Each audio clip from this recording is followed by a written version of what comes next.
Section 7, Part 4, the stress factor in public health.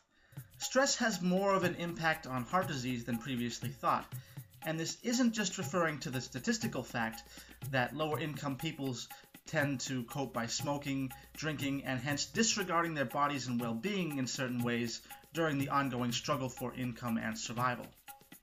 While those factors are clearly evident and found tied to the inevitable stratification in the monetary market economy, the most detrimental form of stress is psychological stress, which has clearly been scientifically shown to have real physical effects on the human body, including increasing blood pressure, the release of catabolic hormones, and the slowing down and disrupting of life-supporting biological and chemical processes that take place in the human body. Professor Michael Mormont of the Department of Epidemiology and Public Health at the University College of London directed two important studies relating social status to health, using the British civil service system as the subject group. They found that the gradient of health quality in industrialized societies was not simply a matter of poor health for the disadvantaged and good health for everyone else. They found that there was also a social distribution of disease as you went from the top of the socioeconomic ladder to the bottom, and the types of diseases people would get would change on average. For example, those on the lowest rungs of the hierarchy had a fourfold increase in heart disease-based mortality compared with those in the highest rungs. Even in a country with universal health care, the worse a person's financial status and position in the hierarchy with respect to others, the worse their health was going to be on average. The reason is essentially psychological, as it has been found that the more stratified a given society is, the worse public health is in general, especially for those in the lower classes, but even for those in the middle and upper classes, as even they are subject to the stress of comparing themselves to those higher on the socioeconomic ladder. This pattern has been corroborated in many studies over the years, including a large collection of research organized by Richard Wilkinson and Kate Pickett. In their book, The Spirit Level, Why Equality is Better for Everyone, they source hundreds of epidemiological studies on the issue, outlining how more unequal societies perpetuate a vast array of public health problems, both physiological and psychological.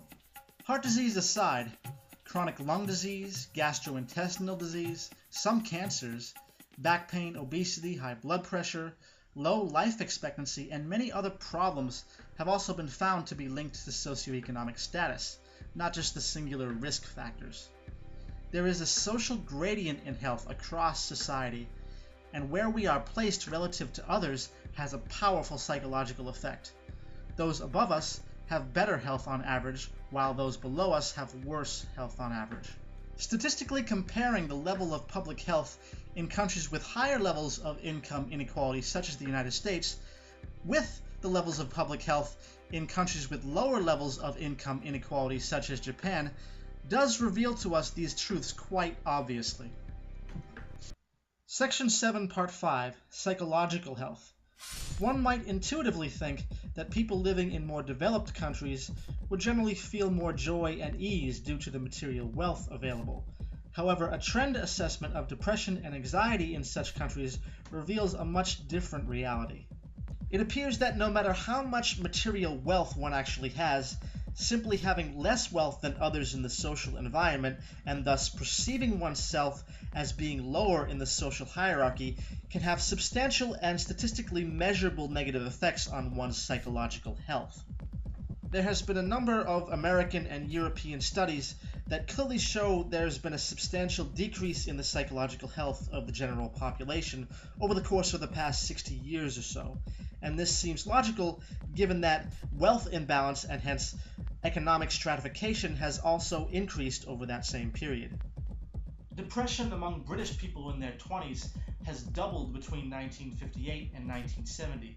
The average American child by the 1980s has been found to be equally as anxious as the average mental patient from 1950.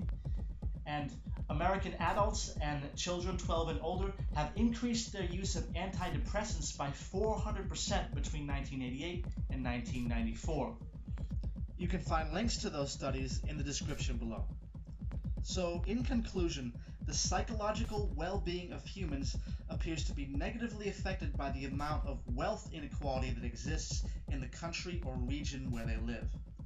And there are also a number of more specific phenomena such as obesity, life expectancy, teen birth rate, imprisonment, violence, and innovation, and even social mobility, which is basically the amount of opportunities that exists for the average person to gain wealth and climb the social hierarchy. All of these are negatively affected in countries or regions that have more income inequality. For a greater understanding of this, you can check out books like Richard Wilkinson and Kate Pickett's The Spirit Level, James Gilligan's Preventing Violence, and Gabor Mate's In the Realm of Hungry Ghosts, and Robert Sapolsky's documentary Stress, Portrait of a Killer, which I'll put a link to in the description below. Section 7, Part 6, Behavioral Violence. Criminal psychologist Dr. James Gilligan, former head of the Center for Study of Violence at Harvard Medical School, wrote a defining treatment on this subject in his work Violence, Our Deadly Epidemic and Its Causes. Dr. Gilligan makes it very clear that extreme forms of violence are not random or genetically induced, but rather complex reactions that originate from stressful experiences, both in the long term and the short term. Dr. James Gilligan suggests that the only way we can explain the causes of violence in a way that allows us to reduce how often it happens is to approach violence as a problem in public health and preventative medicine, and to think of violence as a symptom of a life-threatening pathology. And violence, just like all illnesses, does have a pathogen that causes it. In Dr. Gilligan's diagnosis, he makes it very clear that the greatest cause of behavioral violence is social inequality, and the resulting feelings of shame and humiliation, which are almost always characteristics of those who engage in violence. Shame and humiliation can be equated to feelings of stupidity, inadequacy, embarrassment, foolishness, feeling exposed, and feeling insecure. And all of these are largely socially comparative in their origin. In a global society with a growing income disparity and inevitably a growing self-worth disparity as well, since status is touted as related to our success, it is no mystery that feelings of inferiority, shame, and humiliation are staples of our culture today. And the consequences of those feelings have very serious implications for public health, including forms of behavioral violence such as terrorism, local school and church shootings, along with many other examples that didn't even exist years ago and are now increasing in frequency as economic disparity increases. If we wish to prevent violence, then our agenda is political and economic reform.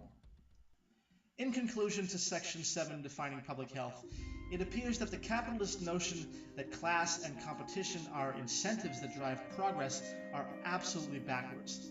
Human progress and success is clearly not defined by the constant influx of market goods, gadgets, and material creations for purchase. Public health and well-being is based on how well we relate to each other and the environment as a whole.